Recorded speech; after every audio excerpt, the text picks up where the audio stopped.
उम्मीद है। जय हिंद।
राष्ट्रीय खेल दिवस के अवसर पर आज वर्चुअल माध्यम से आयोजित खेल पुरस्कार समारोह में उपस्थित युवा मामले और खेल राज्य मंत्री स्वतंत्र प्रभार श्री किरण रिजिजू, सभी पुरस्कार विजेता और उनके परिवार के सदस्यगण, विशिष्ट अतिथिगण, देवियों और सज्जनों, सभी पुरस्कार विजेताओं को मेरी हार्दिक बधाई। मेजर ध्यानचंद खिलाड़ियों के साथ साथ अन्य सभी देशवासियों के लिए भी एक आदर्श हैं। साधारण परिवेश तथा सुविधाओं के बीच उन्होंने अपनी निष्ठा व कौशल से हॉकी के मैदान में असाधारण उपलब्धियां हासिल की। अपनी सफलताओं से उन्होंने विश्व समुदाय में भारत का गौरव बढ़ाया। इसलिए हॉकी के जादूगर मेजर ध्यानचंद की जन्मतिथि के दिन प्रतिवर्ष खेल दिवस का आयोजन करने की परंपरा सराहनीय है। कहा जाता है कि 1930 के दशक के यूरोप में महात्मा गांधी के बाद मेजर ध्यानचंद सबसे अधिक चर्चित भारतीय थे। मेजर ध्यानचंद से लेकर आज के पुरस्कार विजेताओं और प्रशिक्षकों के विषय में एक बात समान रूप से कही जा सकती है। आप सबके प्रयासों के बल पर विश्व पटल पर भारत का गौरव बढ़ता रहा है। आप सबने अपने प्रदर्शन से सभी भारतवासियों को सामूहिक सफलता के एहसास के अविस्मरणीय क्षण प्रदान किए हैं।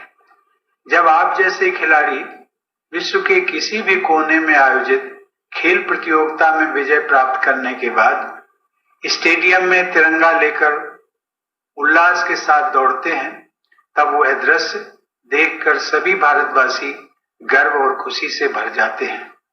जब आपकी सफलता के परिणाम स्वरूप राष्ट्रगान की धुन बजती है, तब सभी देशवासी एकजुट होकर आपकी सफलता का उत्सव मनाते हैं। देश के पूर्वोत्तर क्षेत्र में रहने वाले खिलाड़ी के विजय का जश्न केरल और लक्षद्वीप तक मनाया जाता है। जब तमिलनाडु का खिलाड़ी पदक जीतता है तो लद्दाख तक सभी देशवासियों में खुशी की लहर दौड़ जाती है। खेल और खिलाड़ी हमारे देशवासियों में एकजुटता की भावना को मजबूत बनाते हैं। आप सभी खिलाड़ियों के पुरस्कार पाने के विषय में और आपकी सफलता के बारे में बहुत से लोग जान जाते हैं, लेकिन बहुत कम लोग उस परिश्रम, संघर्ष तथा आशा निराशा के अच्छे बुरे अनुभवों को समझ पाते हैं जिनसे गुजरते हुए आप सबने, आपके प्रशिक्षकों, परिवारजनों और शुभचिंतकों ने अपनी मंजिल पाई है।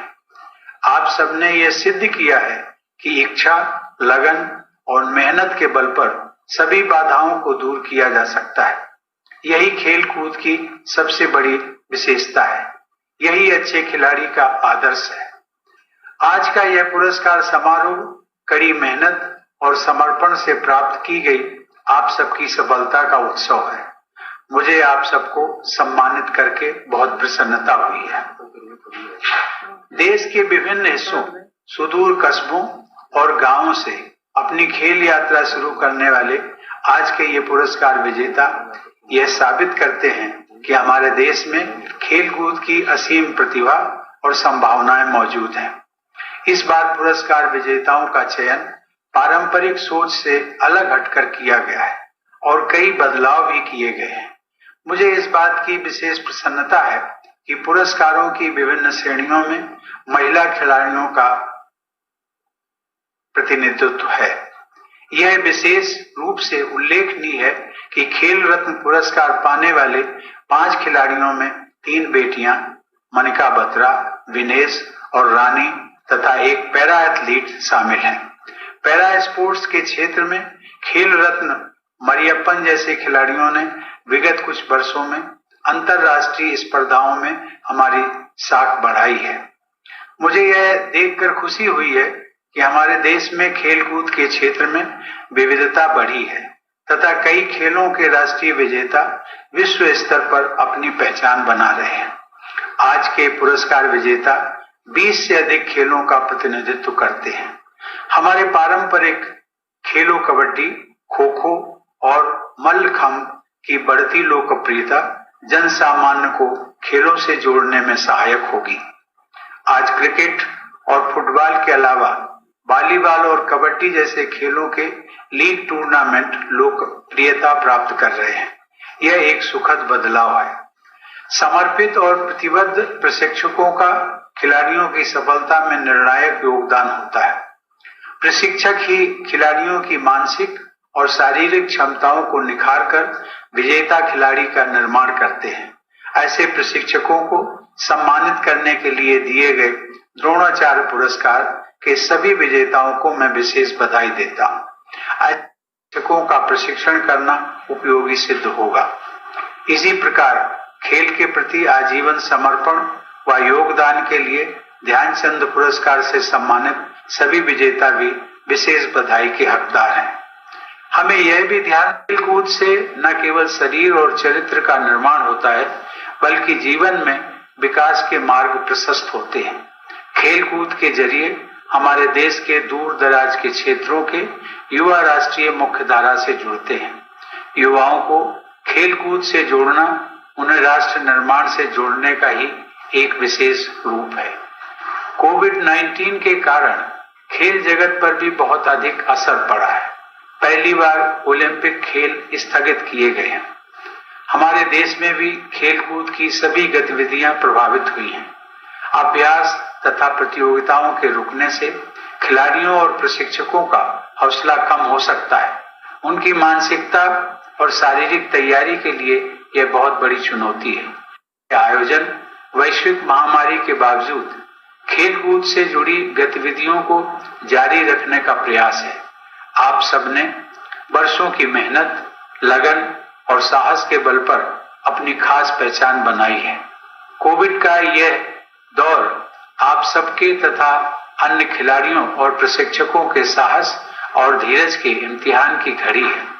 मुझे विश्वास है कि खेल जगत के लोग और भी अधिक मानसिक शक्ति के साथ इस परीक्षा से बाहर आएंगे और उपलब्धियों के नए इतिहास रचेंगे। मुझे विश्वास है कि सबकी भागीदारी के बल पर किए गए सामूहिक प्रयासों से भारत एक खेल महाशक्ति के रूप में उभरेगा। 2028 के ओलंपिक खेलों में टॉप 10 पोडियम फिनिश कंट्रीज में रहने का हमारा लक्ष्य है। हम इस लक्ष्य को अवश्य प्राप्त करेंगे। सराहना करता हूं आप सबके ये प्रयास केवल खेलकूद के क्षेत्र में ही नहीं बल्कि भारत की भावी पीढ़ी के विकास में तथा देश के सर्वांगीण विकास में महत्वपूर्ण योगदान देंगे। मैं एक बार फिर आज पुरस्कार प्राप्त करने वाले सभी खिलाड़ियों, प्रशिक्षकों व संस्थानों को बधाई देता हूं और उम्मीद करता हूं कि आप सभी देश के विभिन्न हिस्सों से प्रतिभाशाली खिलाड़ियों को खोजकर आगे बढ़ाने में योगदान करेंगे। मुझे विश्वास है कि आप सभी के सम्मिलित प्रयासों से विश्व के खेल मानचित्र पर भारत को प्रभावशाली स्थान प्राप्त होगा। धन्यवाद। जय हिंद।